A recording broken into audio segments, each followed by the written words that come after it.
আসসালামু আলাইকুম রাসেল ভাই, কেমন আছেন জিজ্ঞেস করলাম না, কারণ আপনি সবসময় ভালোর দলেই থাকেন। আমি আরিফ, বর্তমানে ভূত.com এর একজন মডারেটর হিসেবে আছি যশোর থেকে। আমি আজকে যে ঘটনাটি শেয়ার করতে যাচ্ছি এটা সংগ্রহ করেছি ভূত.com এর একজন লিসনারের কাছ থেকে। ঘটনাটা আমার কাছে বেশ অদ্ভুত লেগেছে, যার কারণে আপনাদের সাথে শেয়ার করা। মূলত এই ঘটনাটি যিনি শেয়ার করেছেন তার বন্ধু এবং তার বন্ধুর পরিবারের সাথে ঘটে গিয়েছিল অদ্ভুত কিছু ঘটনা। ঘটনা শুরুর আগে বলে দিই, ঘটনাটি শেয়ার করতে কিছু সমস্যা থাকার কারণে ছদ্মনাম ব্যবহার করতে হয়েছে। যাই হোক, শুরু করছি ঘটনা। যেভাবে আমি ঘটনাটি শুনেছি তার কাছ থেকে ঠিক সেভাবেই লেখার চেষ্টা করছি। আমি খালিদ সাইফুল্লাহ, বর্তমানে খুলনাতে আছি। আমি বিএসসি শেষ করলাম বছরখানেক হলো। পরীক্ষা শেষ করার কয়েকদিন পর একদিন সন্ধ্যাবেলাতে আমি আমার ভার্সিটির সামনের একটি চায়ের দোকানে বসে আড্ডা দিচ্ছিলাম। হঠাৎ আমার ফোনে একটা অপরিচিত নাম্বার থেকে কল আসে। আমি ফোনটা রিসিভ করেই সালাম দেই। সাথে সাথে ওপাশ থেকেও একজন সালামের উত্তর নিয়ে পাল্টা আমাকে সালাম দেয়। আমি সালামের উত্তর নিয়েই জিজ্ঞাসা করলাম, কে বলছেন? ওপাশ থেকে উত্তরের বদলে প্রশ্ন এলো, আপনি খালিদ সাইফুল্লাহ না? মডেল কলেজে পড়তেন? আমি বললাম, হ্যাঁ, কিন্তু আপনি কে? এবার ওপাশ থেকে উত্তর এলো, দোস্ত, আমাকে চিনতে পারলি না? আমি শরীফ, তোর কলেজের বন্ধু শরীফ। খালিদ, কেমন আছিস? আমি এটা শোনা মাত্র প্রচন্ড রকমের অবাক হয়ে যাই আর ওকে বলতে শুরু করি, শরীফ? কি রে বন্ধু, তুই বেঁচে আছিস? এত বছর পর কোথা থেকে? একদম ভুলে গেছিস, ইত্যাদি ইত্যাদি বলতে থাকলাম। আসলে আমার সব থেকে কাছের বন্ধুকে পেয়েছি, যে কিনা হঠাৎ করে এইচএসসি পরীক্ষা দেওয়ার পর হারিয়ে গিয়েছিল। আজ হঠাৎ তার ফোন পেয়ে অনেকটা আবেগে ভেঙে পড়ি। যাই হোক, তখন ফোনের ওপাশ থেকে শরীফ বলে উঠল, বন্ধু, আমার সব মনে আছে, ভুলিনি তোমাদেরকে। তবে একটু ঝামেলা হয়েছিল, যার কারণে যোগাযোগ বন্ধ ছিল। বন্ধু, তোকে অনেক কিছু বলার আছে, একটু দেখা করতে পারবি কাল সন্ধ্যায়? আমি হ্যাঁ সূচক উত্তর দিয়ে বলি, কোথায় দেখা করবি বল? শরীফ আমাকে বলল, আমাদের কলেজের সামনে মামার দোকানে দেখা করব। এখানে বলে রাখা ভালো, আমার বন্ধু শরীফের বাড়ি ছিল মূলত সাতক্ষীরাতে। সে পড়ালেখাতে খুব ভালো একজন ছাত্র ছিল। কলেজের হোস্টেলে থেকে পড়াশোনা করত শরীফ, আর আমি থাকতাম খুলনাতে। এরপর যথারীতি পরের দিন সন্ধ্যায় আমি কলেজের সামনে চলে যাই ওর সাথে দেখা করার জন্য। শরীফও আসলো। আসার পর আমরা আমাদের কুশল বিনিময় শেষ করে সে আমাকে বলল, তোরা অনেকে আমার উপর রেগে আছিস, হয়তো ভাবতে পারিস আমার ইগো অনেক বেশি। আমি ভালো ছাত্র বলে তোদেরকে পরীক্ষায় পাত্তা দিইনি, কিন্তু তোরা কি এটা দেখেছিলি যে আমি 3টা পরীক্ষা দিতে পারিনি? তখন তোরা কেউ একবারও কারণটুকুও জানতে চাসনি, আর আমি নিজেও বলিনি। আমি তখন শরীফকে থামিয়ে দিয়ে বললাম, দোস্ত, আগের কথা বাদ দে, এখন বল পরীক্ষা দিয়ে কোথায় হারিয়ে গিয়েছিলি, কাহিনী কি বলতো? তখন সে বেশ কিছু সময় নিচে মাটির দিকে তাকিয়ে চুপ করে বসে থাকলো। এবার আমি ওর গায়ে হাত দিয়ে একটু ধাক্কা দিয়ে বললাম, আরে ভাই, কি হয়েছে বল? এবার শরীফ আমাকে বলল, শোন তাহলে। আমার সাথে এবং আমার পুরো পরিবারের সাথে যে ঘটনা ঘটেছে তা জীবনটাই শেষ করে দিয়েছে আমাদের। আমরা যে এখনো বেঁচে আছি, এটাই লাখ লাখ শুকরিয়া আল্লাহর কাছে। এইচএসসি পরীক্ষার অ্যাডমিট দেওয়ার পর আমি মূলত কয়েকদিনের জন্য গ্রামে যাই, সবার সাথে দেখা করে মুরব্বীদের দোয়া নেয়ার জন্য। গ্রামে যাওয়ার পর একদিন সন্ধ্যায় আমি আর আমার 4 বন্ধু মিলে আমাদের নদীর ঘাটে আড্ডা দিচ্ছিলাম। মূলত আমার সাথে থাকা বাকি বন্ধুদের বাড়ি ছিল নদীর ঘাটের একটু পাশে, কিন্তু আমার বাড়িটা ছিল ঘাট থেকে একটু ভেতরের দিকে। আমার বাড়িতে যেতে হলে পথের মাঝে একটা পারিবারিক কবরস্থান ও একটা ভাঙা পশু হাসপাতাল পড়ে। আমি যখন ওদের সাথে আড্ডা শেষ করে বাড়িতে ফিরছিলাম তখন প্রায় 9টা 10টার মতো হবে। আমি নদীর পাশ দিয়ে, অর্থাৎ নদীর পাশের রাস্তা দিয়ে হাঁটতে হাঁটতে বাড়ির দিকে আসছিলাম। আমি যেহেতু ছোট থেকে গ্রামের পরিবেশে বড় হয়েছি, তাই কোনো কিছুতে ভয় না পেয়ে রাত বিরাতে চলাফেরা করতে পারতাম। কিন্তু সেদিন কেন যেন অদ্ভুত রকমের একটা আতঙ্ক কাজ করছিল আমার মনের ভেতর। যাই হোক, এত সাত পাঁচ না ভেবে আমি একটা সিগারেট ধরিয়ে হাঁটতে হাঁটতে বাড়ির দিকে যেতে লাগলাম। আমি যখন ওই পরিত্যক্ত পশু হাসপাতালটি ক্রস করে কবরস্থানের দিকে পা বাড়ালাম, ঠিক তখনই হঠাৎ করে পেছন থেকে আমার নাম ধরে কেউ একজন ডাক দেয়। এরপর আমি যখন দাঁড়িয়ে যাই দেখার জন্য যে কে ডাকলো আমাকে, তখন হাসপাতালের বাইরে জ্বালানো লাইটের হালকা আলোতে আমি দেখি একটা মেয়ে শাড়ির আঁচল দিয়ে বড় একটা ঘোমটা টানা মুখের ওপর সে আমার দিকে হেঁটে আসছে। আমি এবার ভয়ের থেকে বেশি অবাক হয়ে যাই, কারণ এত রাতে একটা মেয়ে এখানে, আর কেনই বা ডাকছে আমাকে। যাই হোক, এসব ভাবতে ভাবতে সে আমার কাছে চলে আসে এবং এসে আমাকে জিজ্ঞাসা করে, কি খবর শরীফ ভাই, কেমন আছেন? আমি তার কথা শুনে বলি, আমি ভালো আছি, কিন্তু কে আপনি? এবার সে উত্তরে বলল, ভাইজান আমাকে চিনতে পারেন নাই, আমি পুতুল। পুতুল মূলত আমাদের পাশের বাড়িতে থাকে, আমার গ্রামের এক ছোট বোন। আমি বললাম, কি রে পুতুল, তুই এত রাতে এখানে কি করিস? এবার পুতুল আমাকে বলল, ভাইজান বাড়ি যাচ্ছিলাম, দূর থেকে আপনাকে দেখে ডাক দিলাম, কিন্তু ওর কথা শুনে আমার কেন যেন একটু সন্দেহ হচ্ছিল যে ও এই অন্ধকারের ভেতরে আমাকে দেখলো কিভাবে। আমার সন্দেহ হওয়ার কারণে আমি ওকে পাল্টা প্রশ্ন করে বসলাম, অন্ধকারে আমাকে চিনলি কি করে? এবার ও একটা হাসি দিয়ে আমাকে বলল, ভাই এত বছর গ্রামে থাকি, আপনার হাঁটা চলা চিনব না তা হয়? ওর কথা শুনে আমি স্বাভাবিকভাবে সব মেনে নিয়ে হাঁটতে শুরু করি পুতুলের সাথে। পুতুল আমার থেকে প্রায় 2 বছরের ছোট ছিল। ওর পারিবারিক অবস্থা খুব একটা ভালো না থাকায় ওকে খুব অল্প বয়সে ওর বাড়ির লোকজন বিয়ে দিয়ে দেয়। আমি যখন পুতুলের সাথে হেঁটে বাড়ির দিকে যাচ্ছিলাম, তখন আমি পুতুলের মাঝে বেশ কিছু অদ্ভুত পরিবর্তন দেখি। পুতুল স্বভাবগতভাবে বেশ চঞ্চল টাইপের মেয়ে ছিল, কিন্তু আজ ও আমার সাথে খুব অল্প কথা বলছে। আমি কোনো কিছু জিজ্ঞাসা করলে সে শুধু হ্যাঁ আর না বলে উত্তর দিচ্ছে। এছাড়াও পুতুল আমার থেকে বেশ একটু পেছনে পেছনে হাঁটছে, কখনো আমার সাথে বরাবর হাঁটছে না। এভাবে অনেকক্ষণ হাঁটতে হাঁটতে আমি যখন আমাদের বাড়ি থেকে একটু সামনে একটা বাঁশ ঝাড়ের কাছে এসেছি, তখন আমি পুতুলকে জিজ্ঞাসা করলাম, আমি কি তোকে বাড়ি পর্যন্ত এগিয়ে দিয়ে আসবো? কিন্তু ও কোনো কথা বলল না, যার কারণে আমি আবার জিজ্ঞাসা করি, কিন্তু এবারও পুতুলের কোনো সারা শব্দ না পেয়ে আমি পেছনের দিকে তাকাই, দেখতে যে কি হয়েছে। আমি পেছনে তাকিয়ে দেখি আমার পেছনে কেউ নেই, পুরো রাস্তা ফাঁকা, আমি একাই আছি। হঠাৎ করে বুকের ভেতরটা ভয়ে কেঁপে উঠল আমার। তবুও আমি অনেকটা স্বাভাবিক হওয়ার চেষ্টা করলাম, আর কিছু না ভেবে বাড়ির দিকে জোরে হাঁটতে শুরু করলাম। এরপর আমি যখন আমাদের বাড়ির সামনে চলে আসি, তখন আমার হাতে থাকা ফোনের ফ্ল্যাশ লাইটের আলোতে দেখি আমাদের বাড়ির সামনে থাকা বড় হিজল গাছটার নিচে কেউ একজন বসে আছে। আমি অনেকটা ভয়ে ভয়ে তার কাছে যাই দেখতে। আমি যত কাছে যেতে থাকি তত আমার কানে একটা শব্দ ভেসে আসতে লাগলো। শব্দটা অনেকটা গোঙানির শব্দের মতো। এরপর আরো কাছে গিয়ে আমি যেটা দেখি সেটা দেখে আমি নিজেকে আর ধরে রাখতে পারিনি। আমি আমার ফোনের ফ্ল্যাশ লাইটের আলোতে দেখি আমি এতক্ষণ পুরো রাস্তাটা যার সাথে হেঁটে আসলাম, সেই পুতুল গাছের নিচে বসে আমার দিকে তাকিয়ে অদ্ভুত রকমের গোঙানির মতো শব্দ করছে। তবে সব থেকে ভয় তখনই পেয়ে যাই আমি যখন ওর মুখটার দিকে তাকাই। পুতুলের মুখের দিকে তাকাতেই দেখি ওর শরীরটা মানুষের মতো হলেও পুরো মুখটা বিভৎস রকমের। ওর মুখটা একদম কুকুরের মুখের মতো, আর ওর মুখ দিয়ে অনবরত লালা ঝরছে। চোখের সামনে ভয়ঙ্কর এই দৃশ্য দেখে আমি অনেক জোরে চিৎকার দিয়ে জ্ঞান হারাই সেই জায়গাতে।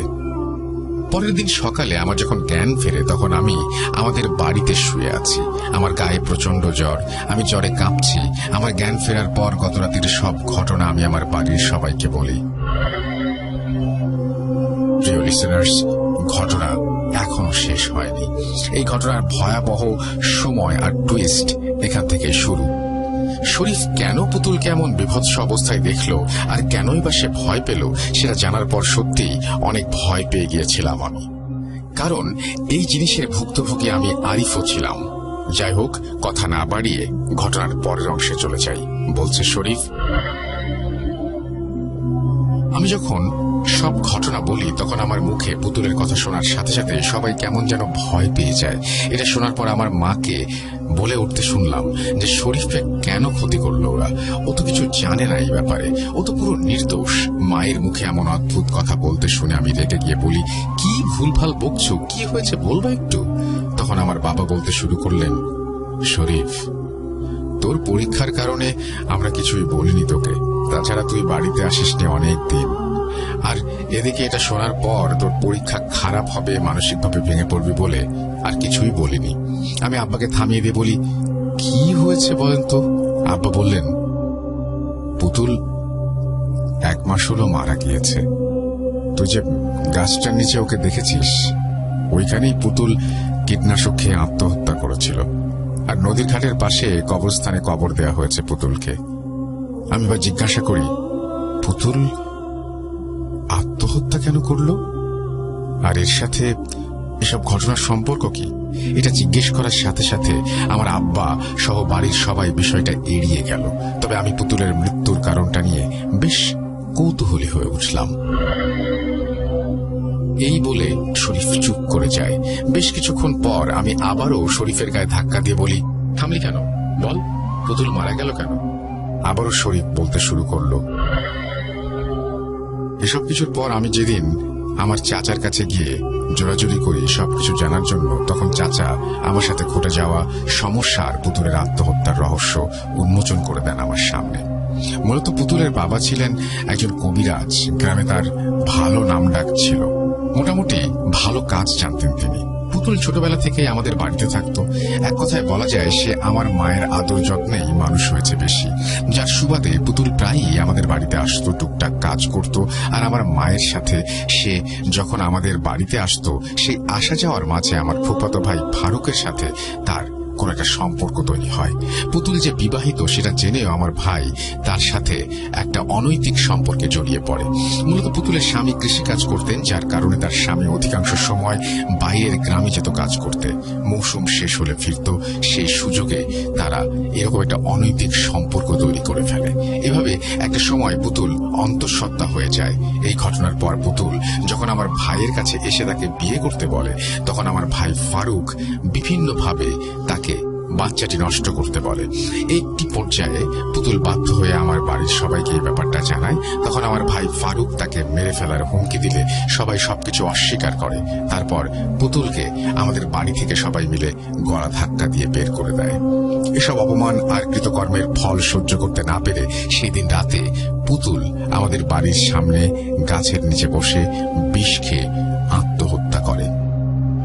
সমস্যাটা এই পর্যন্ত এসে শেষ হলে পারত, কিন্তু না, এই সমস্যা প্রতিনিয়ত বাড়তেই থাকে, যেটা আমার পরিবার আর আমাকে তিলে তিলে শেষ করে দিচ্ছে। আর এই সমস্যার কারণে আমি আবারও গ্রাম ছেড়ে এখানে চলে আসি শুধুমাত্র একটু স্বাভাবিকভাবে বাঁচার জন্য। পুতুলের মৃত্যুর পর পুতুলের বাবা আসেন আমাদের বাড়িতে, এসে আমাদেরকে বিভিন্নভাবে হুমকি দিতে থাকেন। যদিও তার এমন আচরণ ওই সময়টা স্বাভাবিক ছিল, সন্তান হারানোর কষ্ট বাবা মা সহ্য করতে পারে না, কিন্তু এরপর তিনি যেটা করলেন সেটা সত্যিই অস্বাভাবিক ছিল। পুতুলের মৃত্যুর পর তার বাবা আমাদের ওপর প্রচন্ড বাজেভাবে ব্ল্যাক ম্যাজিক করেন। যতটুকু জেনেছিলাম, তার বাবা নিজের মেয়ে পুতুলের লাশের হাড় তুলে সেইটা দিয়ে ব্ল্যাক ম্যাজিক করেছিলেন আমাদের ওপর। তিনি এত ভয়ঙ্করভাবে ব্ল্যাক ম্যাজিক করেছিলেন যে আমরা বিভিন্ন সময় পুতুলকে বিভৎস অবস্থায় অনেক জায়গায় দেখতে শুরু করি, যেমনটা সেদিন আমি দেখেছিলাম। ঠিক তেমনি একদিন আমার ভয় পাওয়ার কিছুদিন বাদে আমি দুপুরে আমার বাড়ির পাশে পুকুরটাতে গোসল করতে গিয়েছি। হঠাৎ আমি যখন ডুব দেওয়ার এক পর্যায়ে আমি অনুভব করি আমার শরীরের উপরে প্রচন্ড চাপ, কেউ একজন শক্তভাবে পানিতে আমাকে চেপে ধরে আছে। আমি প্রাণপণে চেষ্টা করছি উপরে ওঠার, কিন্তু পারছি না। এক পর্যায়ে আমি ভয়ে পানি নিচে দোয়া দরুদ পড়তে শুরু করি এবং আল্লাহকে ডাকতে থাকি। এইভাবে কিছুক্ষণ পর আমার দম যখন বন্ধ হয়ে যাচ্ছিল, হঠাৎ অনুভব করলাম অদৃশ্য শক্তিটি আমাকে ছেড়ে দিয়েছে। আমি মুক্ত হয়েছি। মুক্ত হওয়ার সাথে সাথে একটা লাফ দিয়ে পানির উপরে উঠে বসি। আমি যখনই পানির ওপরে উঠে পুকুরের ঘাটে উঠতে যাব, তাকিয়ে দেখি সামনে পুতুল পুকুরের ঘাটে বসে আমার দিকে ফ্যাল ফ্যাল করে তাকিয়ে হাসছে। সেই মুহূর্তে আমি কি করব কিছুই বুঝতে পারছিলাম না। আবারও দোয়া কালাম পড়ে একটা চিৎকার দিতেই আমার বাড়ি থেকে লোকজন ছুটে আসে। তারা আসার পর আমি সবকিছু খুলে বলি। সবকিছু নিয়ে সবাই যখন চিন্তায় পড়ে যায়, ঠিক সেই মুহূর্তে সমস্যা বাড়তে থাকে। শুরু হয় আরো ভয়াবহ কিছু। প্রতি রাতেই পুতুলের অবয়বটি আমাদের বাড়ির উঠোনে হাঁটা চলা শুরু করে। রাতে যেই ঘরের বাইরে যায়, সেই পুতুলের বিভৎস চেহারা দেখে জ্ঞান হারায়। মাঝে পুতুলের বাবা আমার সেই ভাই, অর্থাৎ যার সাথে পুতুলের সম্পর্ক তৈরি হয়েছিল, তাকে মেরে ফেলার জন্য আরো বাজেভাবে তার উপরে জিন চালনা করে। আমার ভাই ফারুকের ওপর কালো জাদুর ফলে সে মারা যায়, তবে তার মৃত্যুটি ছিল খুব ভয়াবহ। আমার ভাইয়ের মৃত্যুর আগে যখন তার ওপর কালো জাদু করা হয়, ঠিক সেই সময়ের ঘটনা এটি। এসব ঘটনার পর একদিন ফারুক মাঠ থেকে ফিরছিল সন্ধ্যায়। সে যখন বাড়ির কাছাকাছি আসে, সে দেখে আমাদের হিজল গাছের নিচে একটা 2-3 বছরের ছোট বাচ্চা বসে আছে। সে যখন বাচ্চাটির কাছে যায়, কাছে যেতেই বাচ্চাটি কান্না শুরু করে। বাচ্চার কান্নার শব্দ শুনে সে বাচ্চার সামনে গিয়ে বসে জিজ্ঞাসা করে, কে তুমি, বাড়ি কোথায়, আর এখানে কেন? সে যখনই জিজ্ঞাসা করে তখনই বাচ্চাটি আরো জোরে কান্না শুরু করে।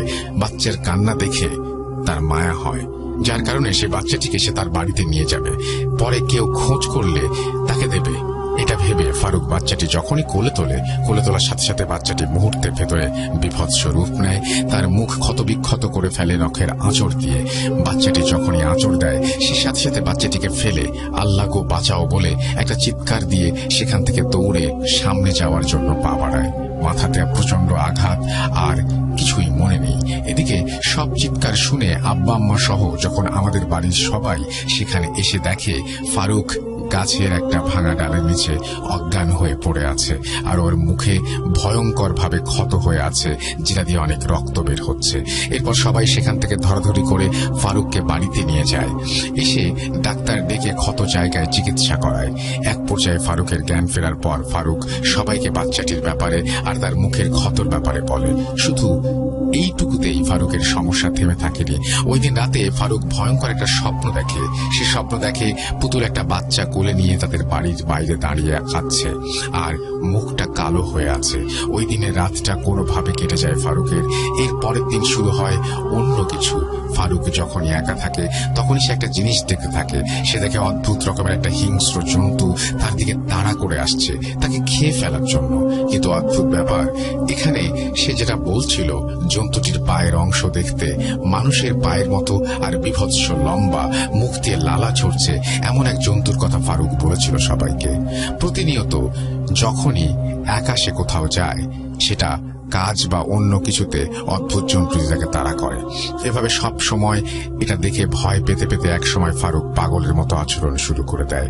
এরপর ফারুকের সমস্যা বাড়তে থাকে। ফারুকের খাওয়া দাওয়া বন্ধ হয়ে যায়। সে যখনই খেত, সাথে সাথে তার মুখ থেকে রক্ত বের হওয়া শুরু হতো।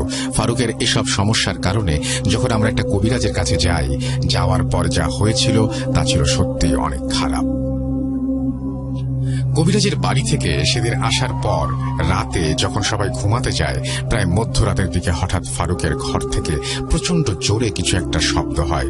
শব্দ হওয়াতে যখন সবার ঘুম ভাঙে, তখন সবাই মিলে ফারুকের ঘরে ছুটে যায় কি হয়েছে সেটা দেখার জন্য।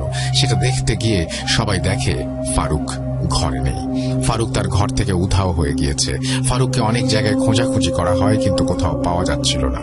বাড়িতে সবাই কান্নাকাটি শুরু করে দেয় এটা দেখে। ফারুকের হারিয়ে যাওয়ার 3 দিন পর ফারুককে পাওয়া যায় আমাদের নদীর ঘাটে মৃত অবস্থায়। তবে সব থেকে কষ্ট আর খারাপ লেগেছিল যখন ওর শরীরটা দেখেছিলাম আমরা। ফারুককে অনেক কষ্ট দিয়ে মারা হয়েছিল। ওর ঘাড় আর পায়ের গোড়ালির অংশ ভেঙে ফেলা হয়েছিল। তবে ফারুককে যেভাবে নৃশংসভাবে মারা হয়েছিল তা কোনো মানুষের দ্বারা সম্ভব না। কি ভাবছেন ঘটনা শেষ? না, ঘটনা এখনো শেষ হয়নি, আরো কিছু বাকি আছে। এতক্ষণ যখন শুনেছেন, না হয় আরেকটু কষ্ট করে আমাদের সাথেই থাকুন। ফিরছি পরের অংশে। ফারুকের মৃত্যুর পর সমস্যাগুলো আরো খারাপভাবে রূপ নিতে থাকে। ঠিক তেমনি একদিনের কথা, আমার দাদা বাজার থেকে বাড়িতে ফিরেছেন সন্ধ্যার একটু আগে। আমার দাদা যখন বাড়ির কাছাকাছি বাঁশঝাড়টার কাছে, সেখানে এসে দেখতে পাই আমার ভাই ফারুক সেখানে বসে আছে। ফারুক সেখানে 2 পায়ের মাঝে মাথা রেখে বসে মাটিতে কি যেন লিখছিল এক মনে। এটা দেখে আমার দাদা ফারুকের কাছে যায় ফারুককে ডাকতে, কিন্তু দাদার যেহেতু বয়স হয়েছে, ওনার তেমন কোনো কিছু মনে থাকতো না। কিছুদিন আগে ফারুক যে মারা গেছে সেটা দাদার মনে ছিল না। দাদা এবার ফারুকের কাছে গিয়ে জিজ্ঞাসা করে ফারুককে, কিরে দাদা, তুই এখানে বসে আছিস কেন? গরুগুলো গোয়ালে তুলেছিস? বেশ কয়েকবার ডাকার পর যখন ফারুক কোনো কথা বলছিল না, তখন দাদা ফারুকের গায়ে হাত দিয়ে দেখেন ফারুকের গায়ে হাত দেওয়ার সাথে সাথে ফারুক তখন মুখ তুলে দাদার দিকে তাকায়। তখন দাদা যেটা দেখলো সেটা দেখার জন্য আমরা কেউই প্রস্তুত থাকবো না সে সময়। দাদা দেখেন শরীরটা ফারুকের, কিন্তু মুখটা বিভৎস এক জন্তুর। দাদা এটা দেখে ভয়ে দৌড় দেন সেখান থেকে বাড়ির দিকে। তখন সেই বিভৎস আকৃতির জন্তুটা দাদার পেছনে তাড়া করতে আসে, কিন্তু দাদা খেয়াল করেন কিছুক্ষণ সেই জন্তুটি বাড়ির সীমানাতে এসে দাঁড়িয়ে যায়। জন্তুটি যেন প্রাণপণে বাড়ির ভেতরে ঢুকতে চাচ্ছে, কিন্তু কোনো এক অদৃশ্য শক্তির কারণে ঢুকতে পারছে না। জন্তুটি বাড়িতে ঢুকতে না পারার কারণ ফারুকের মৃত্যুর পর আমাদের বাড়িটা বন্ধ করা হয়েছিল। হয়তো সেই কারণেই সেই জন্তুটা বাড়িতে প্রবেশ করতে পারছিল না। এরপর সমস্যা যখন ক্রমশ বাড়তে থাকে তখন আমাদের পরিবারের লোকজন পুতুলের বাবার কাছে গিয়ে ক্ষমা চায়, কিন্তু সে কিছুতেই দয়া মায়া না দেখিয়ে সোজাসাপটা বলে দিল, তোদের যা করার কর, যেখানে যাবার যা, কিন্তু আমি তোদের পরিবারকে ধ্বংস না করা পর্যন্ত থামবো না। এটা বলেই তাড়িয়ে দেয় সেখান থেকে আমাদের। এরপর আমরা সেদিনই অন্য এক কবিরাজের কাছে যাই। সেখানে গিয়ে আমাদের সমস্যার কথা বলতে উনি অনেক কিছু বলেন। তখন সে হুজুর আমাদের সমস্যার কারণে তাবিজ দেন সবার জন্য। তবে সেই তাবিজ ব্যবহারের নিয়মটা ছিল একেবারেই অদ্ভুত।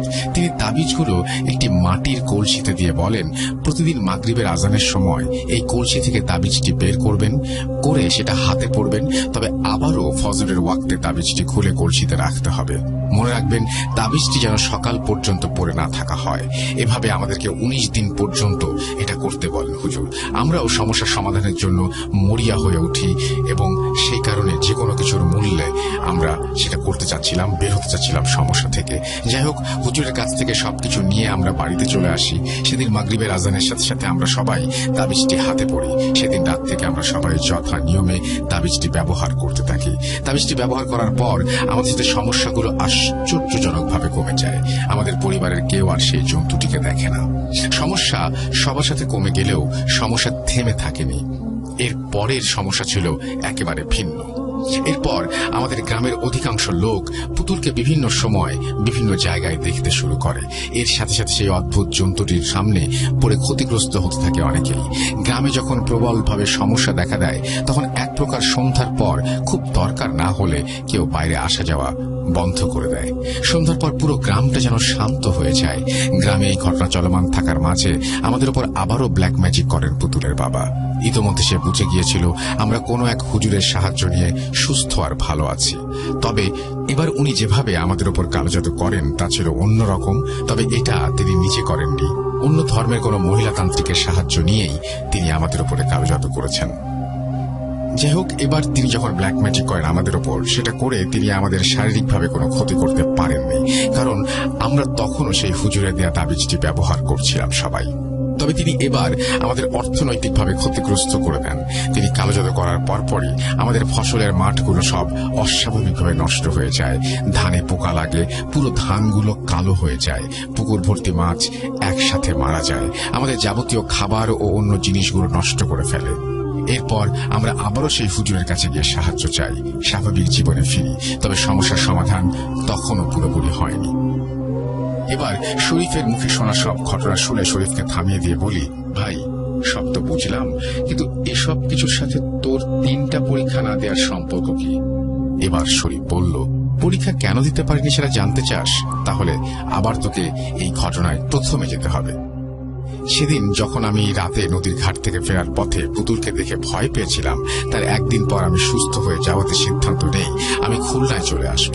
কিন্তু তার ওপর যেহেতু আমার কয়েকদিনের পর পরীক্ষা এবং সব ঝামেলা সব মিলিয়ে আমি চলে আসার জন্য মন ঠিক করে ফেলি। তবে আসার দিন আমি আবারও নতুন করে বিপদের মুখে পড়ি। সেদিন দুপুরের খাওয়া দাওয়া শেষ করে ব্যাগ গুছিয়ে বের হতে হতে আসরের আজান দিয়ে দেয়। আমার বাবা তখন আমাকে বলেন, আজান দিয়ে দিয়েছে, নামাজটা পড়ে তারপরে বের হ। আমি আসরের নামাজ শেষ করে সবার কাছ থেকে বিদায় নিয়ে বাড়ি থেকে বের হয়ে যাই। আমার বাড়ি থেকে বাস স্ট্যান্ডে যেতে 30 মিনিট সময় লাগে। স্ট্যান্ডে যাওয়ার আগে সেই নদীর ঘাট পড়ে এবং সেটা পার করে যেতে হয়। যেহেতু আমার ইতোমধ্যে দেরি হয়ে গেছে, তার ওপর খুলনাতে পৌঁছাতে রাত হয়ে যাবে, আমি কোনো যানবাহনের অপেক্ষা না করে নদীর ঘাট থেকেই হাঁটা শুরু করি। এভাবে আমি যথারীতি হাঁটতে হাঁটতে নদীর ঘাটে পৌঁছে যাই। আমি যখন ঘাটে পৌঁছাই তখন প্রায় সন্ধ্যা হবে।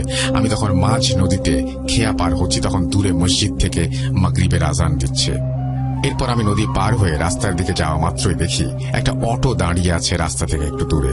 আমিও মনে মনে খুশি হয়ে গেলাম, এটা ভেবে যে আমাকে আর অটোর জন্য দাঁড়িয়ে থাকা লাগবে না। পেছনে যেহেতু আরো মানুষ আছে, আমি আর 7-5 না ভেবে তড়িঘড়ি করে অটোর দিকে দ্রুত হেঁটে যাই। সেখানে গিয়ে দেখি পুরো অটো ফাঁকা। আমি এবার অটোওয়ালাকে জিজ্ঞাসা করি সে বাস স্ট্যান্ডে যাবে কিনা। সে আমার দিকে তাকিয়ে চোখের ইশারায় বুঝালো অটোতে উঠে বসার জন্য। আমি যখন অটোতে উঠে বসি, হঠাৎ 2-3 মিনিট পর দুজন মহিলা একটা বাচ্চা সহ অটোতে উঠে বসেন। আমি তাদের দিকে তাকিয়ে বেশ ভয় পেয়ে যাই। তাদের দুইজনের পরনে কালো শাড়ি, মাথায় লম্বা সিঁদুর, কপালে লাল টিপ, আর দুজনের হাতে কালো কাপড়ের দুটো পুটলি ঝুলানো। তারা অটোতে ওঠা মাত্রই অটোওয়ালা খুব দ্রুত অটো টান দেয়। অটোটা কিছু দূর যাওয়ার পর তারা এক দৃষ্টিতে আমার দিকে তাকিয়ে থাকতে শুরু করে। তারা এভাবে তাকিয়েছিল যে তাদের চাহনি দেখে যে কেউ ভয় পেতে বাধ্য হবে।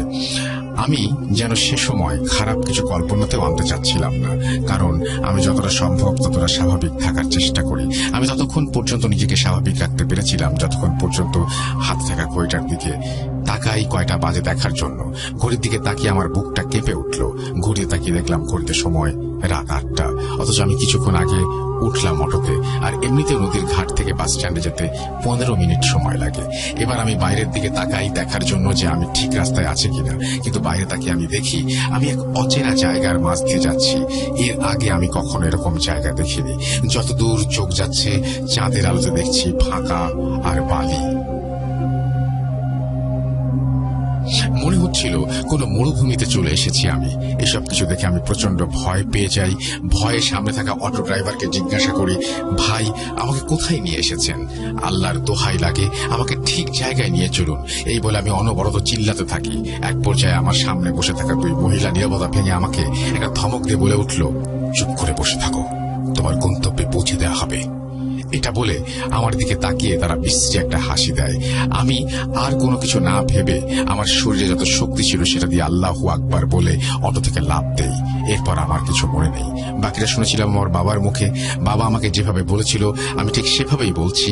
পরের দিন সকালে তোকে বাস স্ট্যান্ডের একটি নালার পাশে পড়ে থাকতে দেখা যায়। এরপর তোর মানি ব্যাগে থাকা নম্বরগুলোতে ফোন দেয় আমাদেরকে কোনো এক পথচারী। আমরা যাওয়ার পর দেখি তখন তুই অজ্ঞান অবস্থায় আছিস। এরপর তোকে বাড়িতে আনি। বাড়িতে আনার পর সারাদিন পর তোর জ্ঞান ফেরে বিকালে, কিন্তু তোর জ্ঞান ফেরার পর থেকে তুই অদ্ভুত আচরণ শুরু করে দিস। তোকে কোনোভাবে আমরা বাড়িতে আটকে রাখতে পারছিলাম না। তুই দৌড় দিয়ে বাড়ির সামনে হিজল গাছটার দিকে গিয়ে অদ্ভুত ভাবে মাটিতে শুয়ে মাটি কামড়ে খেতে শুরু করলি। তোর এসব আচরণ দেখে আমাদের বুঝতে বাকি রইল না যে আসল সমস্যা কোথায়। তখন আর এক মুহূর্ত দেরি না করে সেই হুজুরকে ফোন করি। হুজুর তোকে তার কাছে নিয়ে যেতে বলে। আমরা হুজুরের কাছে নিয়ে গেলে হুজুর ভারম দেওয়াতে যেটা বললেন তা শুনে আমরা অনেকটা ভেঙে পড়ি। হুজুর বললেন, পুতুলের বাবা এবার তোকে মারার জন্য দুজন মহিলা তান্ত্রিকের সাহায্য নিয়েছে। তারা তোর উপর একটা জিন চালনা করেছে, আর সেই জিনকে বলা হয়েছে তোর রূহকে কবজা করে ধীরে ধীরে তোকে মেরে ফেলার জন্য। এরপর আমরা হুজুরের কাছে অনেক কাকুতি মিনতি করি ধীরে ধীরে এটার সমাধানের জন্য। তখন হুজুর আমাদেরকে জানান তার পক্ষে এটা পুরোপুরি শেষ করা সম্ভব হবে না, তবে তিনি বলেন আমি এমন কিছু করতে পারবো যাতে এই জিনটি আর আসতে না পারে। তখন হুজুরের কথা শুনে আমরা হুজুরকে কাজ শুরু করতে বলি। তুই হুজুরের চিকিৎসা নিয়ে যতদিন সুস্থ হলি ততদিনে তোর পরীক্ষা 3টা শেষ হয়ে যায়। এরপর তোকে আমরা খুলনাতে নিয়ে আসি পরীক্ষা দেওয়ার জন্য। এসব কিছু শরীফের কাছ থেকে শোনার পর আমার মনের ভেতরে অনেক প্রশ্ন ঘুরছিল তখন, যার কারণে আমি শরীফকে আবার থামিয়ে প্রশ্ন করি, আচ্ছা পুতুলের বাবা যদি তোদের উপর ব্ল্যাক ম্যাজিক করে তাহলে গ্রামের লোকেরা কেন সেই অদ্ভুত জন্তুটি দ্বারা ক্ষতিগ্রস্ত হচ্ছিল? তখন শরীফ কিছুক্ষণ চুপ থেকে বলল, এটা আমি শুনেছিলাম আমার গ্রামের মসজিদের হুজুরের কাছ থেকে, যিনি নিজেও সেই জন্তুটির সামনে পড়েছিলেন। তিনি খুলনাতে ডাক্তার দেখাতে আসার কারণে আমার তার সাথে দেখা হয়। তখন তিনি আমাকে বলেছিলেন মূলত আমরা যে হুজুরের কাছে চিকিৎসা নিতে গিয়েছিলাম সেই হুজুর পুরোপুরিভাবে আমার পরিবারের সমস্যার সমাধান করতে পারেনি, যার কারণে সেই জন্তুটি তার সীমানা থেকে কেটে নিজেকে উন্মুক্ত করে ফেলে এবং গ্রামে সবার উপরে সমস্যা শুরু করে। কিন্তু গ্রামের সমস্যাটা বেশি দিন থাকে না, সেটার সমাধানও হয়েছিল আশ্চর্যজনকভাবে। নিশ্চয়ই আল্লাহ তার বান্দাদেরকে ভালোবাসেন, যার কারণে তিনি তাদের সাহায্যের জন্য কোনো না কোনো রাস্তা ঠিক রাখেন। সেই সমস্যার ভয়াবহ রূপ নেওয়ার একদিনের কথা এটি। হঠাৎ গ্রামে এক অদ্ভুত পাগলের প্রবেশ হলো। সেই পাগল আমাদের গ্রামে 7 দিন থাকে। পাগল সারাদিন গ্রামের এক কোণা থেকে আর এক কোণায় ঘোরাঘুরি করত আর মাটিতে কি যেন লিখত, কিন্তু রাত হলে কোথায় যেত কেউ জানত না। তবে আশ্চর্যের বিষয়, সবাই একটা ব্যাপার খেয়াল করলো যে পাগলের আগমনের পর সমস্যা কমতে শুরু করে। এরপর 7 দিনের মাথায় সেই পাগলকে কেউ দেখেনি আজও আর তাকে পাওয়া যায়নি। পাগলটা চলে যাওয়ার সাথে সাথে গ্রামের সব সমস্যা দূর হয়ে যায়। পাগলটা যখন গ্রামে আসে তখন আমার বাবা বেশ কয়েকবার সেই পাগলের সাথে কথা বলতে চায়, কিন্তু যতবারই কথা বলতে গিয়েছিলেন ততবারই পাগল আমার বাবাকে তার হাতে থাকা লাঠি দিয়ে আঘাত করত, যার কারণে তার কাছ থেকে আমরা কোনো সাহায্য নিতে পারিনি। সবশেষে শরীফকে প্রশ্ন করি, আচ্ছা পুতুলের বাবা যে তোদের ক্ষতি করলো তার কিছু হয়নি? তখন শরীফ লম্বা একটা নিঃশ্বাস ছেড়ে আমাকে বলল, বন্ধু, একটা কথা আছে জানিস তো, তুই পাপ করলে তার সাজা পাবি, পাপ বাবাকেও ছাড়ে না। পুতুলের বাবা যেটা করেছিল সেটি ছিল ইসলামের দৃষ্টিতে হারাম, যা সরাসরি শিরক। সে তার শাস্তি দুনিয়াতে পেয়েছে। সে মারা গেছে আজ 2 বছর হলো, তবে সে মারা যাওয়ার আগে খুব কষ্ট পেয়ে পড়েছে। মৃত্যুর আগে তার আশেপাশে তার পরিবারের লোকজনও ছিল না। সে প্যারালাইজড হয়ে গিয়েছিল। একটা পর্যায়ে এভাবে পড়ে থাকতে থাকতে তার সারা শরীরে পোকা বাসা বাঁধে। এক কথায় বলা যায় একটা জীবন্ত মানুষকে পোকায় খাচ্ছে। পুরো শরীরে পোকা হয়ে যাওয়াতে তিনি আর বেশি দিন বাঁচেননি। তবে হয়তো ভাবতে পারিস তার মৃত্যু হওয়াতে আমাদের সমস্যার সমাধান হয়েছে, কিন্তু না, আমাদের সমস্যার সমাধান এখনো হয়নি। এখনো আমাদের সাথে অনেক সমস্যা চলমান। রাসেল ভাই, এই ছিল ঘটনা। আশা করি লিসনারদের কাছে ভালো লাগবে। যদিও আমি তেমন গুছিয়ে লিখতে পারি না, তাই আমার লেখার ভুল ত্রুটিগুলো সবাই ক্ষমা সুন্দর দৃষ্টিতে দেখবেন। আমি আরিফ আবারও আসব আপনাদের মাঝে অন্য কোনো ঘটনা নিয়ে। সবাই যতক্ষণ পর্যন্ত ভালো থাকুন, ভূত.com-এর সাথে থাকুন এবং সবাইকে জানাই ঈদের শুভেচ্ছা। ঈদ মুবারক। খোদা হাফিজ। আসসালামু আলাইকুম। Thank you very much Arif আপনার ঘটনার জন্য। আশা করছি এই ঘটনাটি আপনাদের ভালো লেগেছে। যদি আপনারাও ঘটনা পাঠাতে চান তাহলে আমাদের ইমেল অ্যাড্রেস হচ্ছে russell.booth.com@gmail.com। এই অ্যাড্রেসে আপনার ঘটনা পাঠিয়ে দিন। আমাদের ফেসবুক পেজ হচ্ছে www.facebook.com/russell.স্বাধীন। সেখানে আপনারা আসুন, কমেন্ট করুন, আমার সাথে কানেক্টেড থাকুন। যেভাবে লেখা আছে আমি সেভাবেই শুরু করছি। আসসালামু আলাইকুম রাসেল ভাই, জিজ্ঞেস করলাম না কেমন আছেন, কারণ আমি জানি আপনি ভালোর দলে। বলছি হাসান, ঠিকানা জেলা গোপালগঞ্জ, থানা টুঙ্গিপাড়া, শ্রীরামকান্দি। তারপর তিনি তার ফোন নাম্বার শেয়ার করেছেন। প্রিয় রাসেল ভাই, কিছুদিন আগে ভূত.com-এ আমাদের গ্রামের অভিশপ্ত একটা ঝিলের ঘটনা লিখিয়ে পাঠিয়েছিলাম। ঘটনাটি লিসনারদের পড়ে শোনানোর জন্য আপনাকে অসংখ্য ধন্যবাদ। আজকে আমার পিতার সাথে ঘটে যাওয়া ছোট ছোট ঘটনা শেয়ার করব। আমার বাবা ছিলেন একজন অত্যন্ত সাহসী মানুষ, যিনি কোনোদিন আল্লাহকে ছাড়া কাউকে ভয় পাননি। 2010 সালে আমার পিতা এই দুনিয়া ছেড়ে পরপারে পাড়ি জমান। আপনারা সবাই দোয়া করবেন আল্লাহ যেন আমার পিতাকে জান্নাতুল ফেরদৌস নসিব করেন। ঘটনা 1। বাবা যেভাবে বলেছেন আমি সেভাবে বর্ণনা করছি।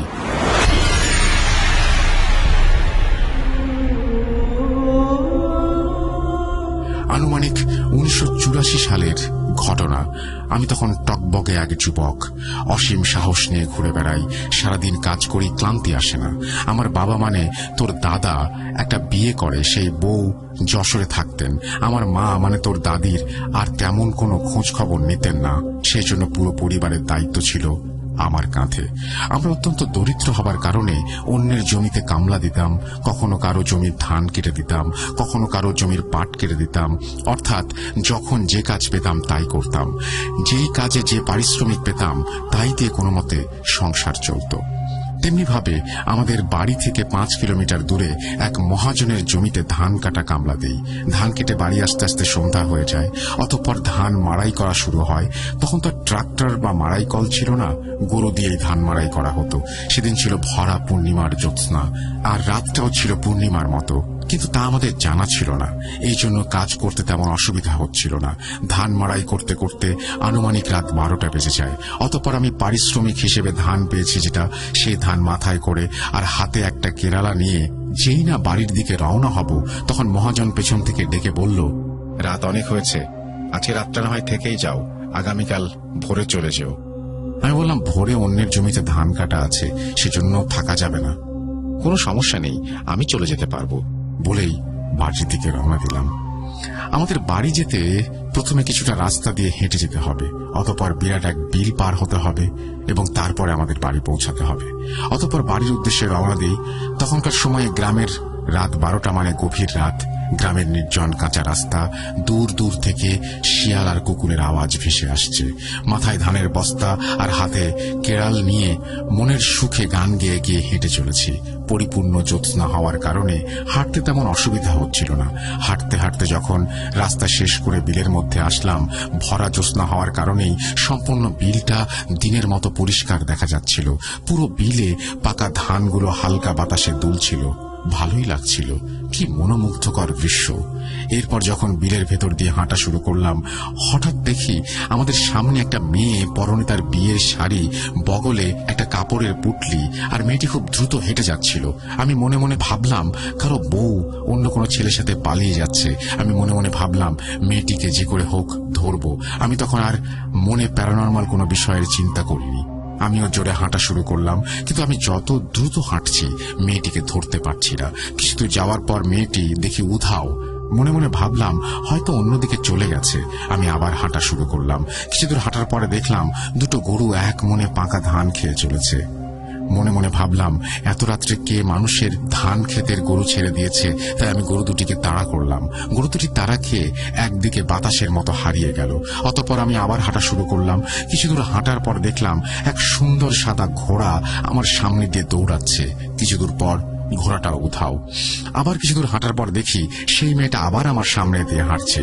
তখন আমার মনে একটা ধাক্কা দেয় যে মেয়েটি কোনো সাধারণ মেয়ে না, এটা প্যারানর্মাল কোনো বিষয়। তখনই বিল শেষ করে আমি আমার বাড়ির রাস্তায় উঠেছি। হঠাৎ এক বাড়ি থেকে একজন লোক বাথরুমের ভেতরে যাচ্ছে। তাকে দেখে আমার মনে একটু সাহস হয় আর জোরে চিৎকার দিই। লোকটি আমার চিৎকার শুনে ভয় পেয়ে বাথরুমের ভেতরে পড়ে যায়, আর সাথে সাথে সেই মেয়েটিও উধাও হয়ে যায়। আমি তৎক্ষণাৎ লোকটিকে বাথরুম থেকে তুলে বাড়িতে পৌঁছে দিয়ে আসি। অতঃপর আমি বাড়িতে যেয়ে মাকে অর্থাৎ তোর দাদিকে সমস্ত ঘটনা খুলে পড়ি। অতঃপর মা বলল, আজকে তো পূর্ণিমার রাত ছিল, তা কি তোর জানা ছিল না? আমি বললাম না তো। অতঃপর মা আমাকে একটু পানি পড়া খাইয়ে ঘুম পাড়িয়ে দিলেন।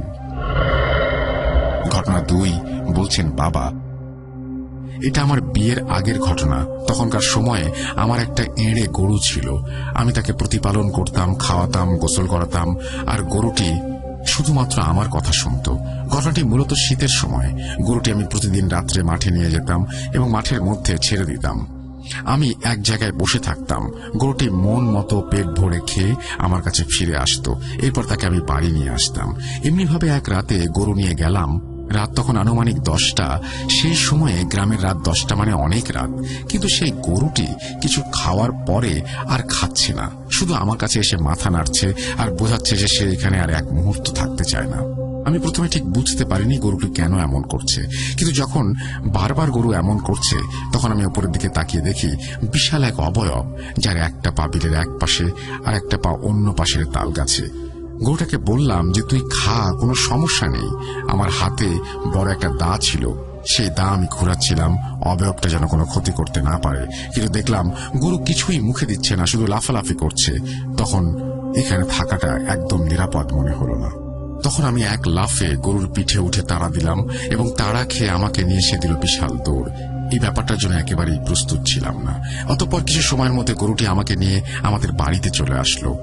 এরপর থেকে আমি আর রাত্রে গরু নিয়ে মাঠে যেতাম না। ঘটনা 3। ঘটনাটি মূলত দেশ স্বাধীন হবার পরের ঘটনা। দুর্ভিক্ষ, মানুষ দুবেলা ভাত খেতে পারত না, পুরো দেশটায় অনাহার বিরাজ করছে। তখন আমরা কিছু জমিতে ধান চাষ করি।